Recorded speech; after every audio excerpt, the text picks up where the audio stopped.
Okay, hello everybody. Thank you for joining. This is Yigal Behar from the Cybersecurity Insider, your host, and today I have with me Seth. Seth, please present yourself. How you doing, you guys? This is Seth Melendez, um, owner of Wear Geeks Solutions, and happy to be here. Okay, excellent. So today we have what's called people say unfiltered, free, unscripted. I don't know, they call it different names, and we call it just free cybersecurity talk with Seth. Seth used to be. Hopefully, in the upcoming podcast, will be with us. I don't know, maybe on a weekly basis, maybe less. I don't know. However, it's gonna go.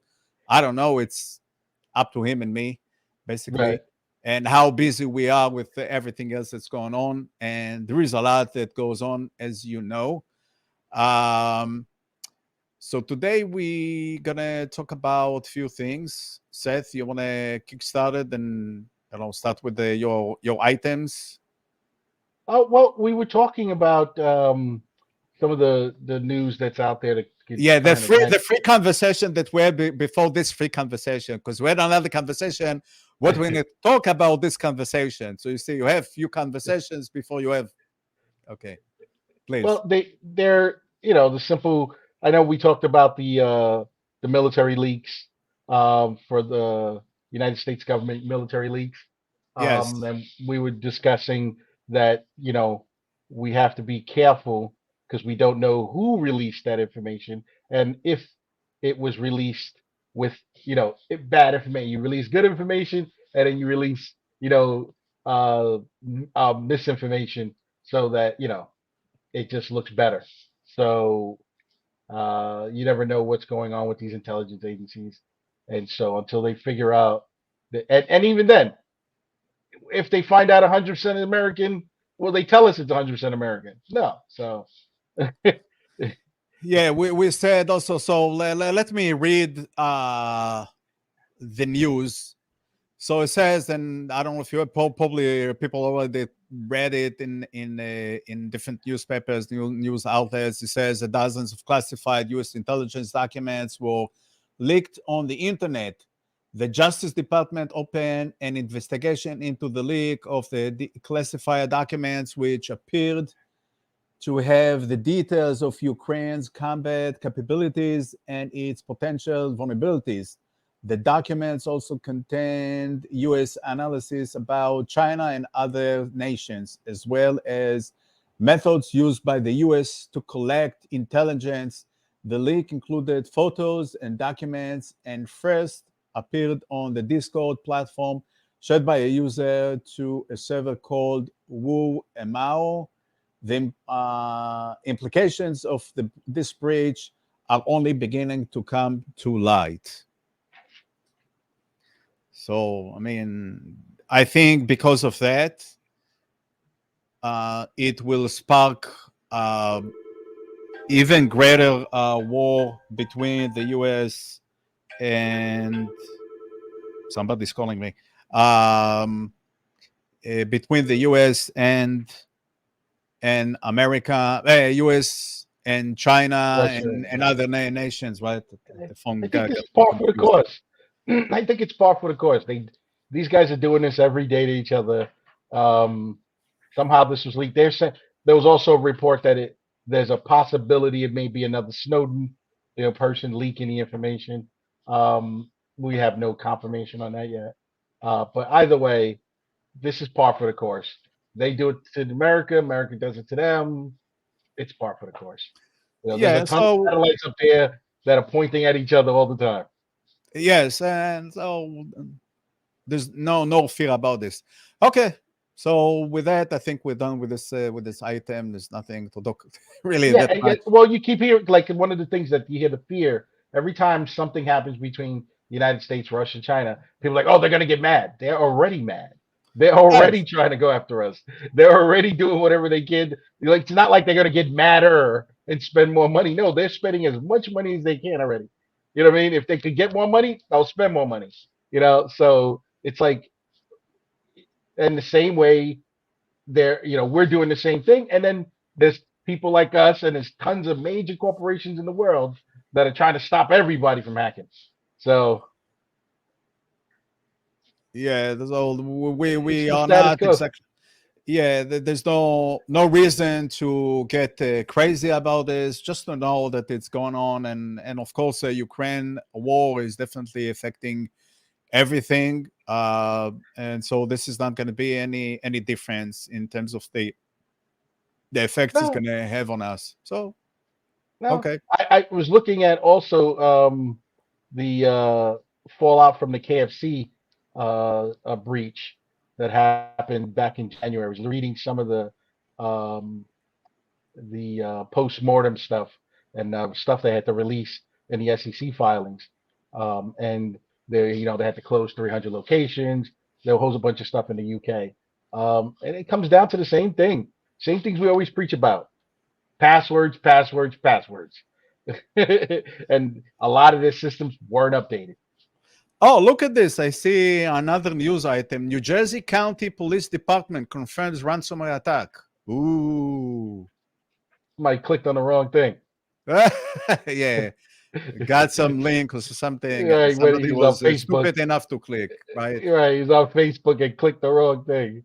Um, and it's funny because if they don't have a mechanism to stop that quickly, it's just gonna go out and encrypt all the drives that are connected. And if they don't have backups, they're screwed. Oh, speaking about backup, I don't know if you watched my so I have two case studies that talks about backup. Actually, it happened to two jewelry stores, and one had a ransomware that was Uh-huh. about a year ago, and the other one happened like I would say like 6 months ago, 7 months ago. They had the hardware failure, the enclosure, the HP enclosure got a some hardware issue and no virtual machines. So they had the backup, yes, they had their on-prem backup, they had USB backups. So let me ask you, how long is it going to take? Let's say you have only US backups. USB backups. It's gonna Yes. take you. It depends on how big it is, but even like 100 gigs is gonna take you a while. So Well, what imagine is if a it's while? Well, what do you say? So let's say it's a terabytes. Let's say it's a, I would say like 10, 15 terabytes. How long that will take to recover, do you think? I don't know what's USB 2.0 speed. USB 2.0 speed is what? 480, 480 megabits, 20, maybe 20 megabits. If 400. it's No, USB 2, 480. Oh, USB 2 is 480 megabits per second. yeah. I'm looking at it right now. So you're talking what? That's going to take a few days just to do a few hundred gigs. Few days. Probably it's going to take the entire year. Right. And now if you start talking terabytes, That's what I said. so, Terabytes, yes, exactly. Now so imagine you need to recover it off the cloud. It's well, probably why don't going they to. just get what couldn't they get it seeded and have them send a drive to them and then they can do what they Well, need how to are you do? going to get it from the drives to the enclosure? The enclosure is not functioning, so it's not exactly you can take the Well, we drives. You well can you we've can export the backups to a drives and then ship the drives over, right, right? and then you could connect the drives to either small FireWire or not FireWire, USB 3, or even the US what is it? Nah, you're not realistic, really. I'm sorry to tell you, you're not realistic in that case in this recovery because it's going to take you again days. Okay, so then what other solution can they do? Okay, then so this is what we did. We got our NAS.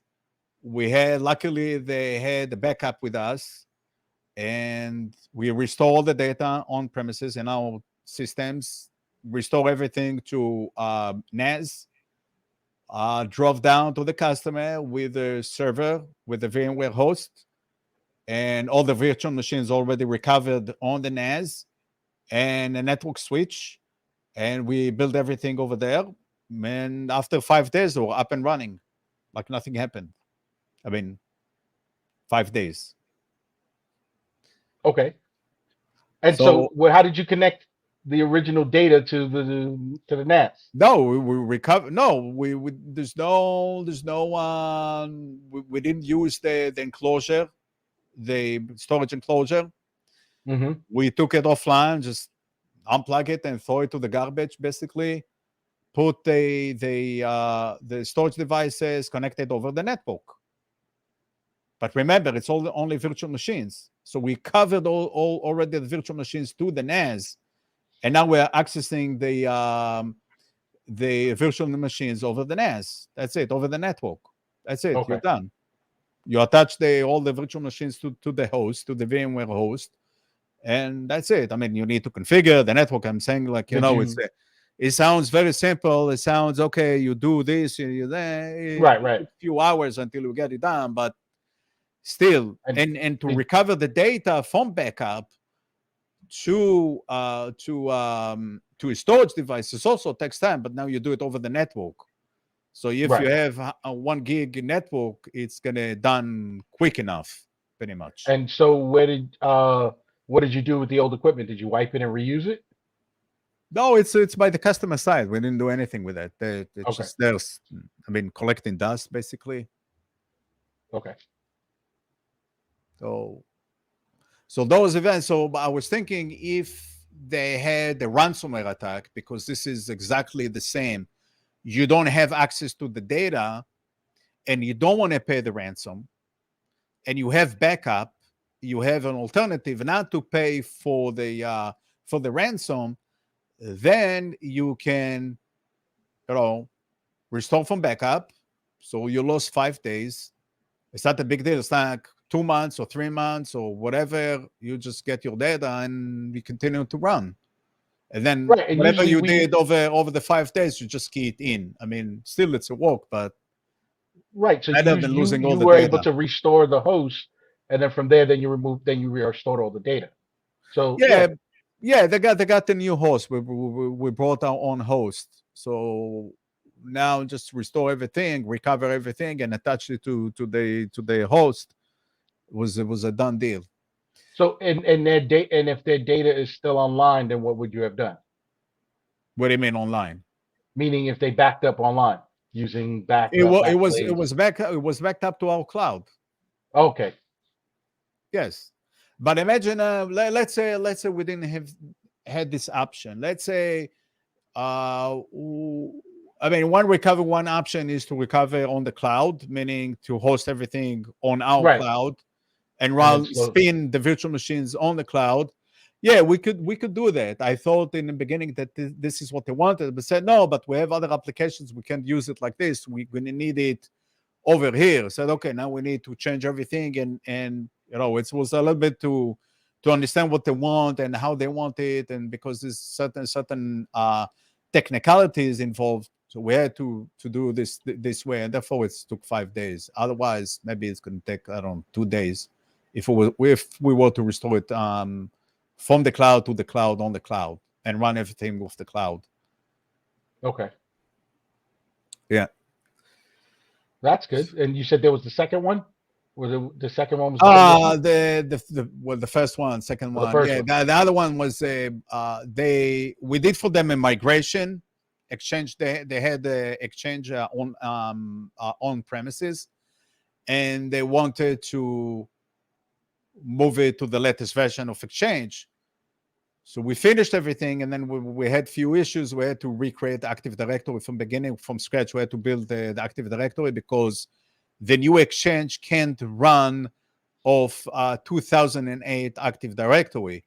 So now you need to go and build 2019 or 2022 Active Directory, and then you can put the exchange on the new Active Directory. So we had few issues. So once those were met and everything was fine, then we're about to cool down the old systems and finish the project. And then one day the IT manager calls me and said, "Hey, I have a blue screen on the house. Back then they had a Microsoft Hyper-V."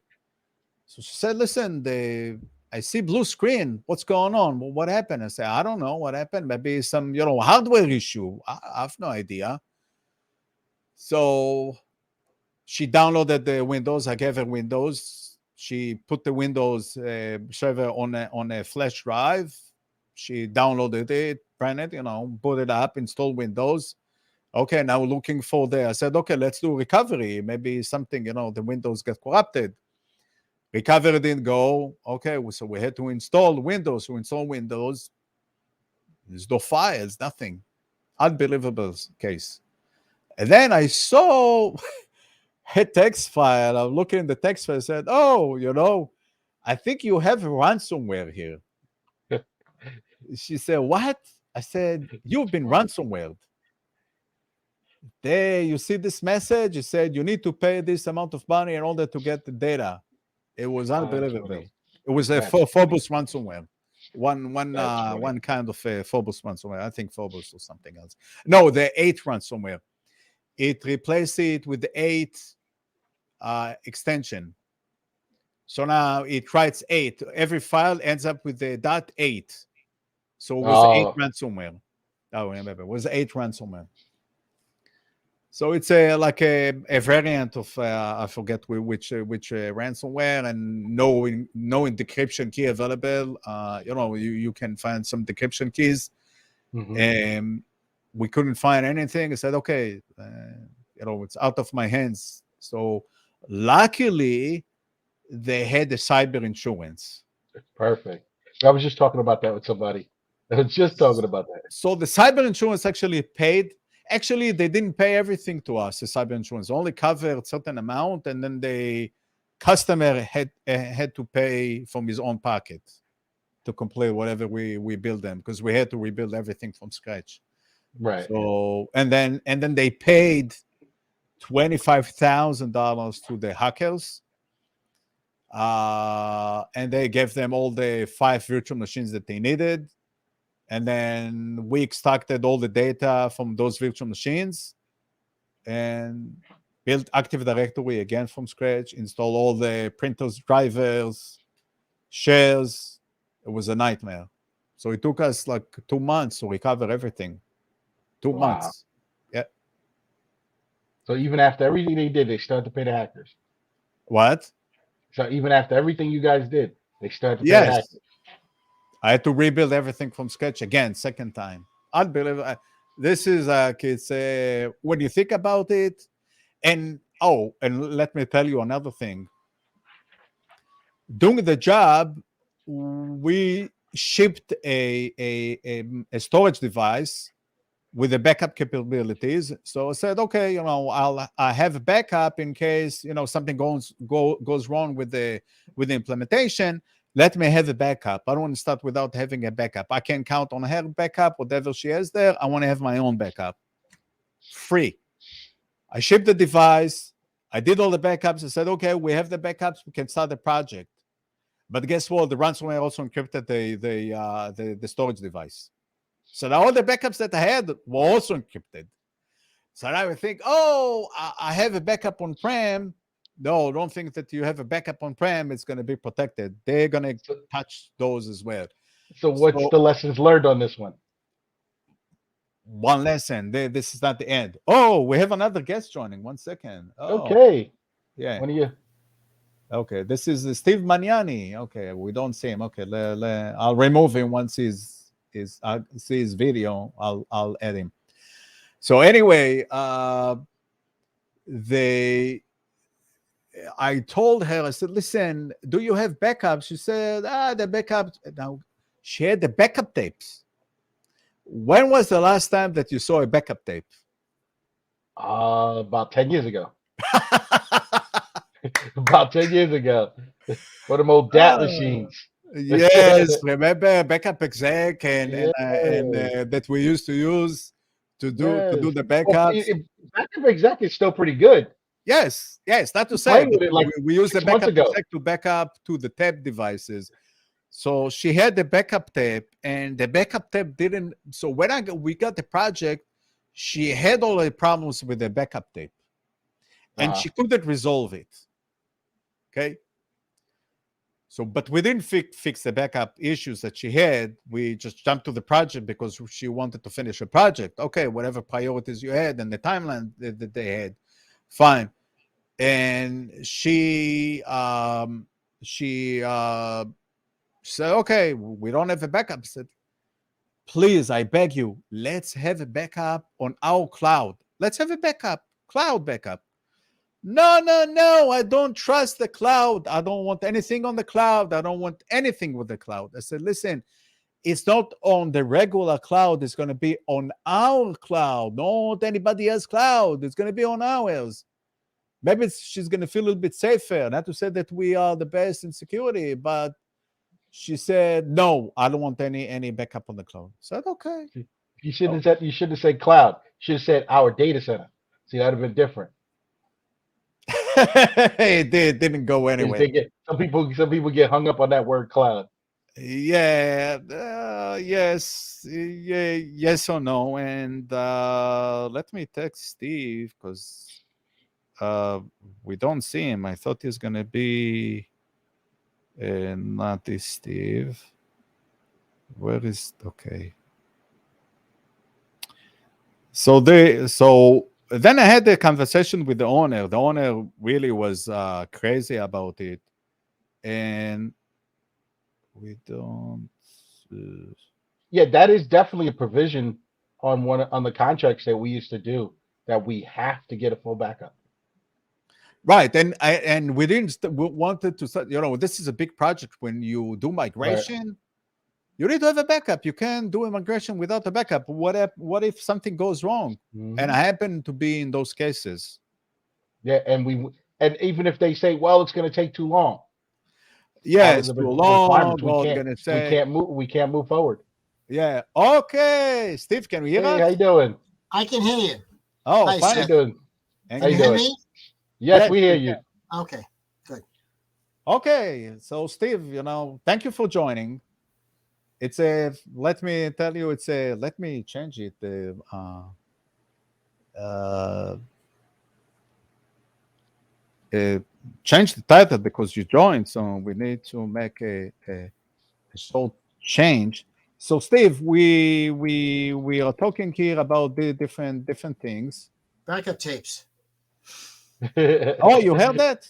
I heard them. Okay. Yeah. Been a while. Yeah, he was talking about a circumstance and a situation he was in, and yeah, we were just talking about how it failed, and part of the reason is he didn't do the backup. He never got to finish the backup, and the backup Oh, that he did have wound up encrypted with the ransomware. oh, nice. So it's Protecting like, the bad guys. right, so you just like batting 1,000 there. That's one of the ones you want. Like, I quit. I'm driving cabs now. That's it. He's just Exactly. done. And Steve, they so we had a backup, but we offered her to provide our cloud backup, and she refused, saying the cloud is not safe. By the way, I told her, I really agree with you. I don't like the cloud either because you have less visibility to the cloud, and you don't know where the data is, and you need to do the security yourself as the data owner. And still, I told her it's on our cloud. She said, "No, I don't want it." So Steve, Seth, I was telling you. So I had a conversation with the owner, and few conversations actually. And one of the conversation, he said, "Oh, she told me that you offered her to have a backup, and she refused. Is it true?" I said, "Yes, I told her I will do a backup. Not a big deal." She said no. He said, "Ah, okay." I said, That but was the we had insurance company. no, the insurance company. No, we didn't. We have another conversation about the Oh, billing and okay, about what they can cover. It was a process for them. They need to approve us as a vendor, and they have like a process. And right. so we build for them also. So remember, we started this project with the Exchange migration. So now they don't have email. So I had to go and spin up an email system, an Exchange server on our prem, in order to give them the ability to have email at least. Oh, I forgot to mention, in the process of recovery, whatever, their website also was attacked. Oh boy, What was also attacked? The the website. website. Oh, Isn't it interesting? It just somebody really got it out for them. Oh, we gotta really get them. So now people understand why I was so busy. I couldn't do anything. I was just busy on those things. Oh, this is the client who got hit from all sides. Yes, the jewelry store. Yes, in Georgia. Yes, Yeah. yeah. That's By the way, the owner crazy. I met the owner actually in Florida like 2 or 3 months ago, and he came to me and he said, "Oh, you're Yigal from Too Secure." I said, "Yes." He said, "Oh, I wanted to thank you very much that you helped us to come online and ta ta ta. Really, without you," he said, "I'm gonna go now and talk about my case to everybody because I'm not ashamed of it. I want everybody to know about this." But this is really, I was looking and saying, so, "Wow, what did you say? I'm not. I don't have any, no shame." I said, "Okay, no shame. It's fine. It's you." Well, when you get a chance, you should do your own post mortem on it. You Oh, know, I lessons did. learned. Oh, you I did? Okay. did. I did. Of course, I Yeah. Number did. one is force them to do a backup. Here, since you said it, let me bring it. Because I know when we used to do the migrations with HP, it was mandatory. No matter what they said, it was mandatory. We wouldn't start the project if we couldn't do it. This is exactly why I did this. This is exactly why And we it was literally, if we don't do this, we can't start the rest of it. Project just stops. right. So here is the link, and I'm And going and people and we were and then, like you said, sometimes the backups are having issues. Whatever it is, if we need to put a new system in or a temporary one or bring in a new server just to do a backup, we would do that. yes, and then this is exactly what we did. We sent them. We shipped a we shared funny, I have a commercial on my video. They're monetizing my videos. Ooh, Lee. Okay. I don't know if it's a good sign or bad sign. Um, anyway, I'm gonna share that screen 1 second. They have a so they we shipped. I said I'm not gonna start the project without a backup. I don't want to do it. I had so many cases that we. I had one case. I don't know if you remember. I don't know, Seth, if you remember, because you probably did it. Steve, maybe you did also. Um, with the year 2000, remember everybody before the 2YK, everybody got all crazy about Yeah, I was on the Y2K team, so yeah, I right. remember that craziness. So we had the network servers. Okay, here it is, and we had this case. So the customer. Okay, I get it. 1 second. Let me share the screen. Uh, this one. Share. You see the screen? Hmm. Yeah. So this is the case study. The ransomware.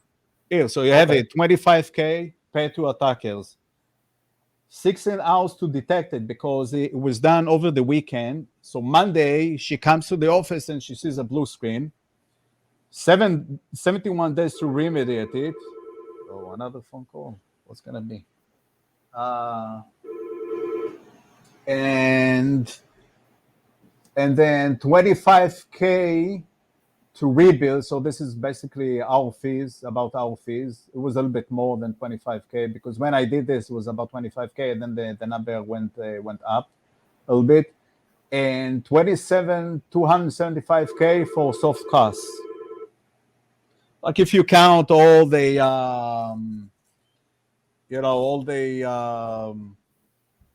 the lost time and everything that happened there. So this is kind of trying to get it this So way. that's the So 71 days.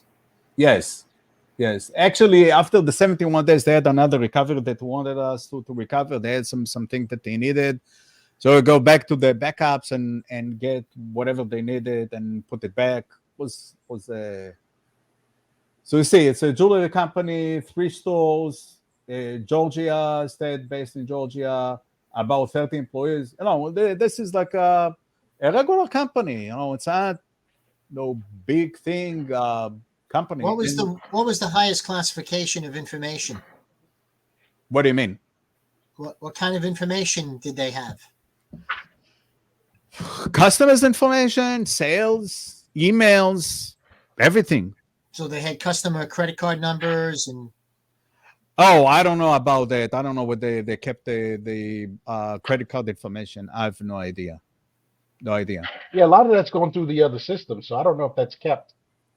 Yeah, they have a credit card machine processor, so they Right, so sweep the that cards. if data goes straight to them, that Yeah. data usually doesn't reside at the store or on the servers.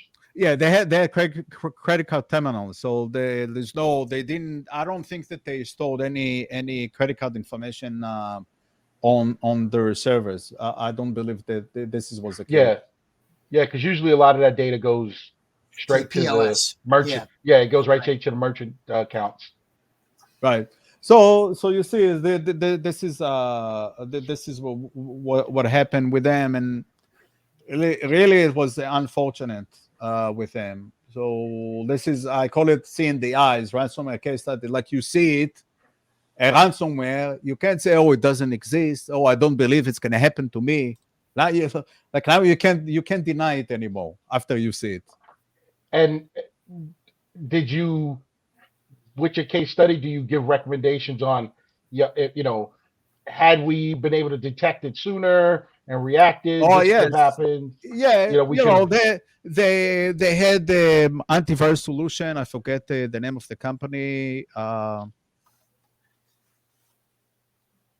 believe What about it. active, detection of ransomwares and that? Nothing. They didn't have nothing. It's just a regular antivirus solution. They had a remote. They had remote access software. It's called Splashtop. But you didn't ask the very important question: how they were able to get in. Let's see, guys. How Yeah. you gonna? Let's see. How they gonna you're get able in? to guess it, huh? Somebody clicked on some porn. Nope. Statistically, somebody read an email about getting rich, from Africa. You know how you're a prince and I need you to help me. No. I'm only making jokes. No. So which was it? Which one of No. the things that they do? Steve, do you have a guess? Social engineering. Nope. Each one of you will have another guess. Let's see if you get it This right is what this time. how they got in. Yes. I would assume something was another thing. Something was left open. You have a port that was open. Oh, very nice. You got some port that was left open on the router. Usually some remote something to get in or something like that. There you go. You got it right. That RDP opened to a 2008 server, and then from there they were able to spread all over the place. Yeah. It never fails. Unbelievable, huh? And they had very simple passwords. She had a very, very simple passwords. Every time she gave me a password, I said, are you sure that this is the password? She says, yes. Simple and stupid passwords. There's that what's that old remote software? What's that old remote software? No, they use Splashtop, but they didn't use Splashtop. I was thinking that, yeah. No, because there's that old software that guy, there's a security guy that every so often he just basically sweeps the internet and he comes up with thousands of these sites and I can't think of the name of it. And every so often he just literally starts sweeping the internet and he finds thousands of these sites. Yes, they use a Shodan, for instance. So Shodan allows you to scan the network and find the IoT devices. Because actually, I was talking about IoT before. There was I'll find the article real quick. There's a guy, he does it every couple of years. Every couple of years, or every year he does a sweep of the internet, and he maps out how many of these softwares he finds. Because he just sweeps, just open ports to see if this remote software is there. and literally he'll type in the admin password and gets in. So here I'm going to share with you another video that talks about the other case. 1 second. So let me do this. Let's see. Present screen share. This one. Share. You see that? What is it? Okay. So here, this is actually another case study with that jewelry store. So now in this case, this is what you see. This is the HP enclosure, the faulty HP enclosure, and so the footprint. They had 3 virtualization hosts. They had 2 Hyper-V Microsoft and 1 VMware that we provided them. Because they needed more resources, about 12 virtual machines, file server, Microsoft Access, SQL databases, domain controllers, no shared storage, no second storage. So this was the only storage, and the virtual machines, some of the virtual machines were stored also on the host itself. So now there's nothing there. Everything, he moved everything. The IT manager moved all the virtual machines to this enclosure because they didn't have space enough on the local Hyper-V. And then local backups are using USB, as I told you earlier. And they had cloud backups for all virtual machines. So this is actually, we were able to convince them to have a cloud backup. And this is really what saved their ability to go back to function. So that's Who is their IT manager? What do you mean? Who is the IT manager? IT manager, who is? Well, what do you mean? What's the question? Who is managing their network? Oh, they have an in-house IT manager. Okay. Was he managing the backups too? Yes, they had the software that did the backup to the USB. That's it. So you see that orange light over there? So it's supposed to be green, so it was not green. So they replaced the cables, they replaced the controllers, they replaced whatever they could replace. Nothing came up. And So and you didn't recommend like Huntress or anything like that for them? No, I didn't make any recommendations. We were just so busy getting them up and running. But now actually we're going to have another project with them where we're going to replace everything that they have there. And we're going to have a 3 VMware hosts with 2 storage devices, network storage devices, local backup, and they continue to have a cloud backup, of course. And give me, just for me, sometimes I think maybe I'm just. Is there a reason why they still have their own internal email when they can either get it from someone else? What do you mean? The wrong email? I don't understand. Like you said, they had their own email server. Well, in this case, yeah, in the original one, case? The previous case. Why would they still have emails on site? Oh, because she said, I don't want anything on the cloud. I don't believe the cloud. I don't want to have anything on the cloud. I don't want the cloud, and so on and so on and so on, and that's it. So this is what happened. She's one of the technologically averse people. Okay. You guys, I'm going to need to go offline 1 second because I have a guest coming here. So I'm going to turn off myself for a second because I need to go somewhere. Somebody is coming over, so you. Okay. So, you still there, Steve? Yeah, I'm here. Okay. So I always think it's fascinating when people still have on-prem email. It always like, really? Who wants that headache anymore? Right. Exactly. And exactly what happened with them. It's like all this headache just to get your email back up. Yeah. Well, that's because they think that the alternative is always going to be worse.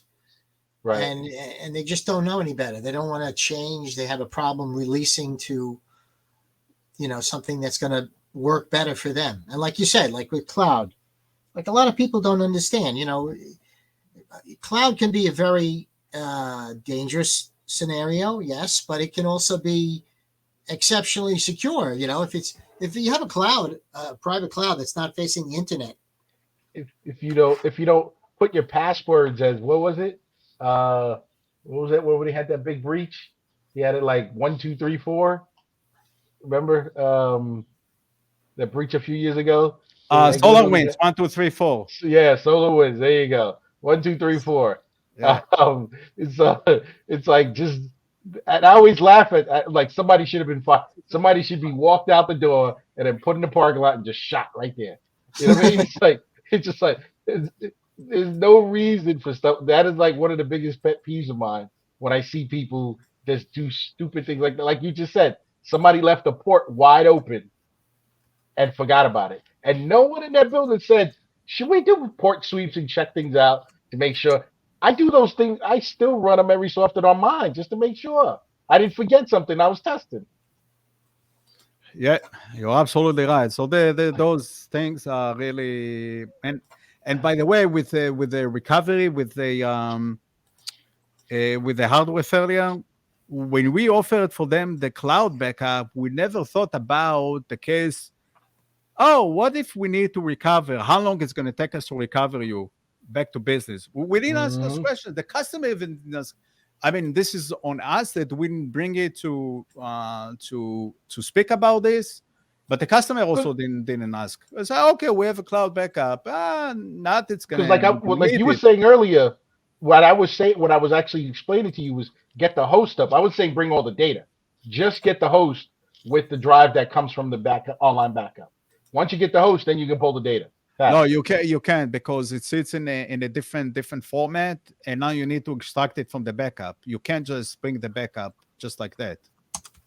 I can't just bring the device. And I it's had not. It to. wasn't. Oh, you didn't have the actual. You don't have it where you can actually boot straight into the backup Yeah, device. no, I can. Oh, I okay. can if I Okay. want, but you need more resources. However, with that, you need to because the files are sitting in a certain format.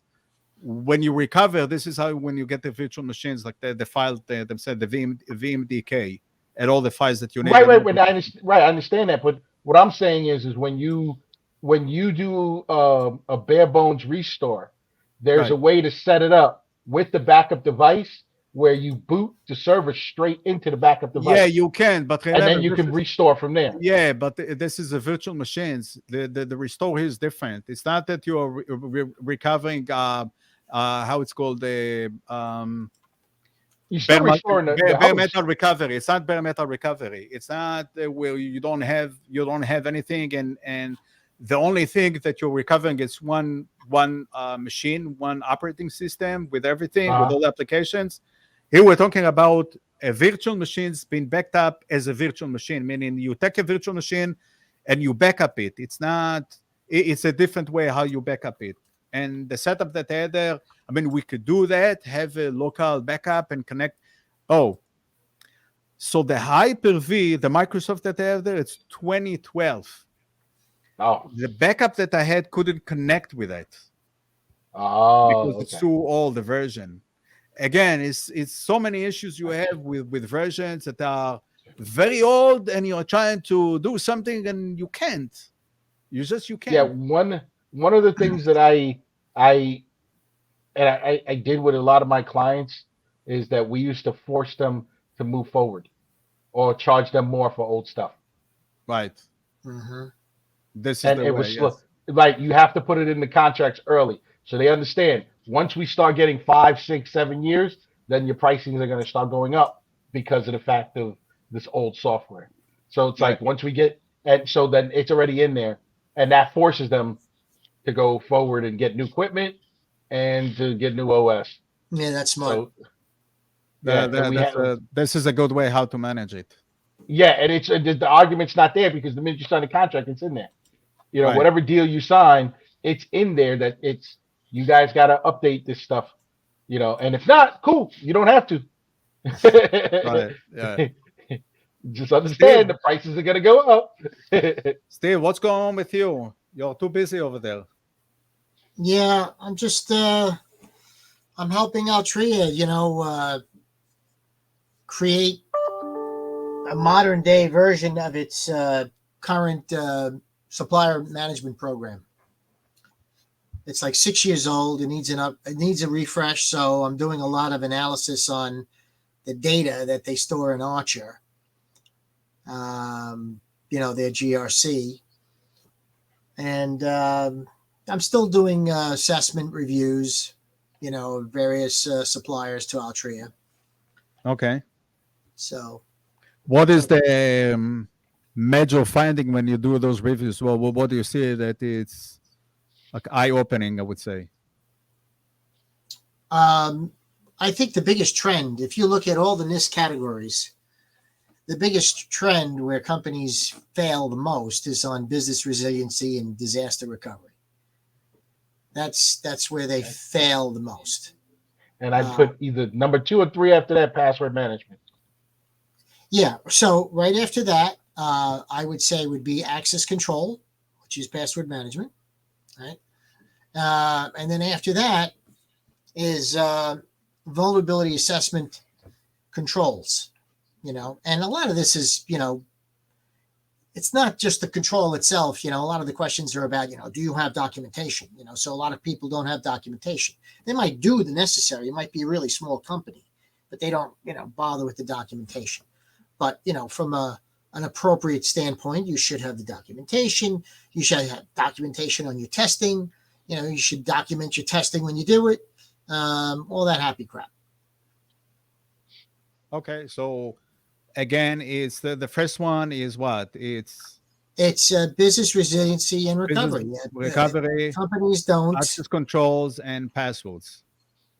Access control is like with password management. Yeah. Okay. So it can maybe we'll say accounts management or access controls. I mean, you say access control. It's not only passwords. It's you have 2FA and you have other controls around.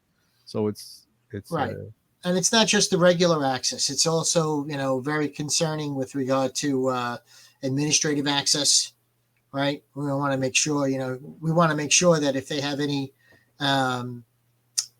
sort of like service access for external MSPs to come in and do fixes, are they updating those passwords? Are they monitoring the activity?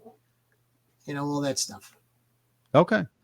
But they're not really switching over to the new version of NIST. NIST version 853, version 5, is very much different than version 4. So there's a lot of companies that are struggling need to make that transition. And we're not even doing it in the transition of the program itself. We're putting that like on the back burner. And I was like, I don't know. It's like you're going to be doing this process twice. But if you want to do it twice, fine. Yeah. Why do anything once when you could do it twice? Yeah, right. I mean, hire me for next year, and that's fine. It's like, why you want to do it once? Oh, come on, you're too practical, man. No, baby, if you're gonna do it twice, the second time will be better than the first one. Yeah. Well, what they want to do is they want to get they want to show the managers, right, and audit that they're doing something concrete this year, because I think they felt that if they incorporated the new NIST version, it would have been too much. So so they want to do what they feel is a nice amount of work to show the progress, and then next year they'll kind of wipe out the old NIST program and put in the new one. That is, if they even use NIST. They're not against looking at other frameworks to see if they work better. Yeah, because now you need to consider if you need more than NIST, maybe other framework can help them with less effort, maybe. Yeah, it depends on your industry and your niche. Yeah. One interesting thing is the SEC has promulgated some rules that are out for comment with regard to the SOC reports and the SOC reviews. So those reports don't actually validate. They kind of come up with a construct in which to test, the existing controls that a company has against this construct, that if it appears to be appropriate against their test base, then they give them a pass. But they don't actually go in and validate it, right? The SEC now is going to take it a next step and require the SOC report to include validation. That is going to be, it means a lot more work for, the Price Waterhouse and the Deloittes and the Coopers and all those guys who are involved. Everybody will need to work harder. Now, when you need the validation, this is a different story. Now you said, I want to see documentation that you did. Oh, one of the activities, or you did the access control audit. We need to see, okay, what was now and what you changed it to what, and it's going to be more hours for all those consulting companies. Absolutely, and customers will pay for it. One of the utilities I used to use before, I never got a chance to use it. It's Plan for Continuity from Cloud Oak. Is it Cloud Oak? It's a great utility. It actually keeps track of all the documentation and it actually integrates in their whole business continuity plan. Okay. So yeah, it's a pretty good utility because it'll keep track of who's in charge of what, and it actually pages people and texts people when certain things are going on through the setup. That's pretty good. Yeah. Interesting. And then if somebody Go ahead, Seth. I was just gonna say, if somebody doesn't answer, it'll escalate. Well, that's good. That's good. The other thing I wanted to say was that over the weekend, KPMG got sued, along with Goldman, JP Chase, and was it JP Chase? No, Morgan Stanley and the Bank of America on the SVB debacle. Really? Oh, yeah. Who is suing them? KPMG signed off just 2 weeks ago on their annual audit. Oh, they signed for SVB? Really? Of course. Somebody had to sign off on that. That's their external auditor. Yeah. Oh, now they're going to take it up to you know what. Oh, wow. Wow. Because, well, it is that. And also the feds, they did the test. And they did the stress test and said everybody passed the stress test, but they didn't check them for interest rate going up.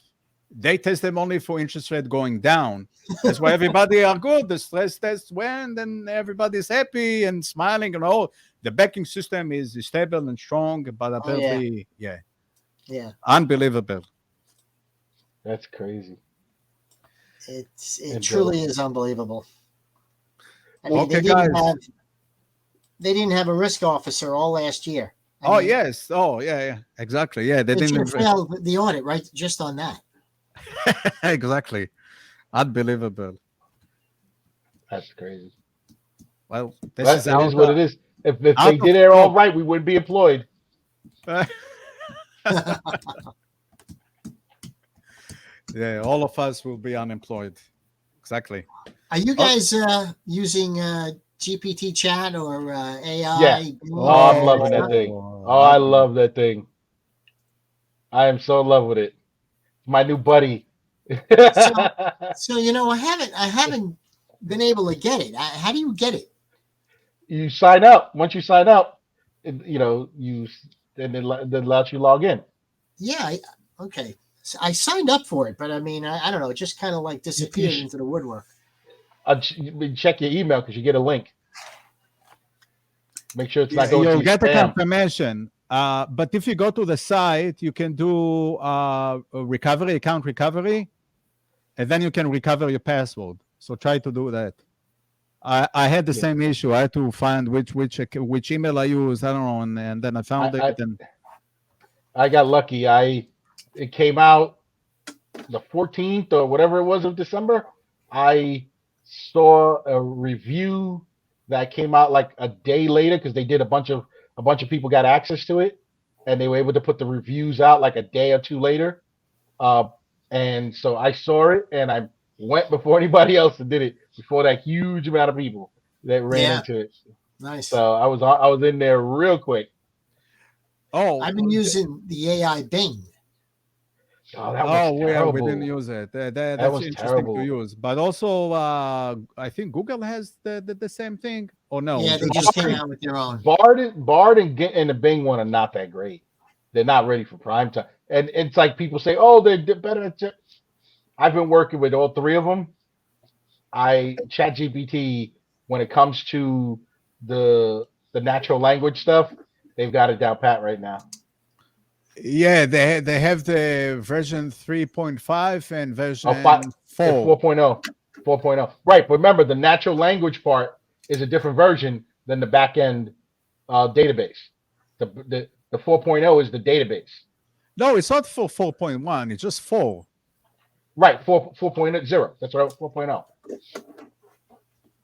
No, just 4.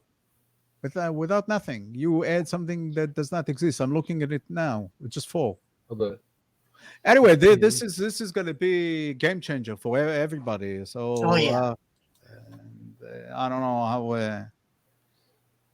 I ask it what kind of professions will disappear, or I ask him if we'll have if we'll be employed. So it answered that we'll be employed. Of course we will. It's because people will still make mistakes. People will not you have that lady that does not want to get cloud, so they're gonna do things that the AI tells them not to do. Whatever the AI tells them to do, they're gonna do the opposite. You know what I mean? So, or she's not gonna get the service with the AI because she don't trust it. Oh yeah. You know what I mean? So there's gonna be we're not going anywhere. Certain parts of the industry may disappear. Certain low-level coding, certain low-level yes. scripting. Coding and scripting, definitely. But even more intricate coding is not going anywhere. It's unbelievable. This platform, unbelievable what it can do. Unbelievable. To create small little apps and to create little things, that's one thing. And even then, you start putting in large amounts of, it doesn't scale. So if it creates an app and you want to scale it, it's not going to scale unless you get some real coders in there. You know what I mean? So there's a lot of different. It can give you a starting point, and then you can give you a starting point. Yeah. Right. Just like you could create a decent website look or whatever, but if you don't have a decent back end, if you keep it on your server at home, you can't scale. Yeah. Well, that's for sure. So okay, guys, we're coming to the top of the hour. Anything major you want to post here before we end up? No, I think we talked about everything. Okay. Hey, Yigal. Yes. Did you leak those Pentagon information? That's what I wanted to ask you, because you were not in the beginning. That's a whole other topic, man. Oh, yeah. It's worse than what Snowden had released. I mean, and they're all standing, talking at the podium saying, "We don't know what's coming out next." Oh man, it's I think to this day they don't even know what everything Snowden got. That's the funny part. They still don't know what Snowden got to this day. Yeah. And he keeps his cards close to his chest. He's not releasing all the information that he knows, because if he releases everything, his life be questionable. So little by little, he talks about things that he knows. Interesting. Okay, right, guys. Thank you very much. And we'll welcome. do the closing here. So to the viewers, if you enjoyed it, you have any questions, something, podcast at the cybersecurityinsider.com. By the way, we have our new website up and running. And don't forget to share, like, and subscribe to our channel. Thank you for watching. Once more, maybe we'll see you next week, maybe Friday, with more recordings next week. Maybe, guys, you'll be able to join us. Thank you for watching. And I'm going to finish this way. You ready? Yeah.